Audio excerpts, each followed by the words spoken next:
সরকারকে বারে বারে মিনতি করে বলবেন আমাকে কিছু দিয়েন না, শুধু আমার নীতিটা ঠিক করে দেন, এই কাজটা করে দেন, বাকিটা আমরা সামাল দেব।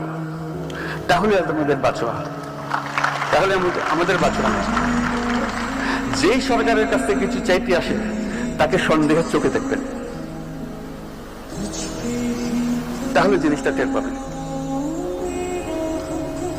একই কাজে আমি নিজের মতো করে বলি, এটা কেউ হয়তো সিরিয়াসলি নেয় না। আমি বলছি সরকারি কর্মচারী 5 বছরের বেশি সরকারে থাকা ঠিক না, কেন তো তার মন একটা কাঠামোর মধ্যে ফিক্স হয়ে গেছে, এর থেকে বেরোতে পারে আছে। আবার নতুন লোক যারা বাইরের থেকে দেখতেছে তাদেরকে নিয়ে আসতে হবে। এটা বিশেষভাবে প্রযোজ্য এই প্রযুক্তি মন্ত্রণালয়ের।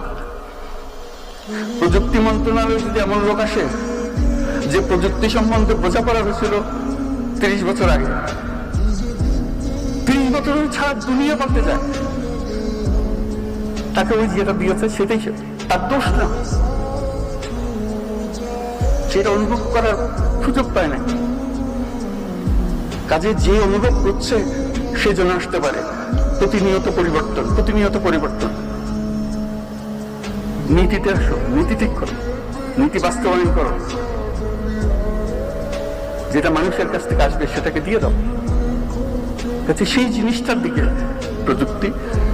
প্রযুক্তি এত দ্রুত, ওই যে বললাম মেয়ের সাথে ছেলে মেয়ের চাইতে বাবা মা অবসলিট হয়ে যাচ্ছে, ইরেলেভেন্ট হয়েছে, দাদা দাদি আরো ইরেলেভেন্ট হয়ে যাচ্ছে। সরকারের কথা চিন্তা করে, সরকার কত ইরেলেভেন্ট হয়ে যাচ্ছে, হাসি পায়। পুরোনো বস্তা খাইতে সে নিয়ম নীতি নিয়ে আসে, এটার উপরে সংশোধন করতে হবে, মূলটা পাল্টায় না। ওই যে ব্রিটিশ সরকার ধরিয়ে দিয়ে গেছে নীতি, ওই নীতির উপরে সব সংশোধন হইতেছে। আরে ভাই, ওটা তো মূল জিনিস গোলমাল, নতুন করে বানাতে অসুবিধা থাকে।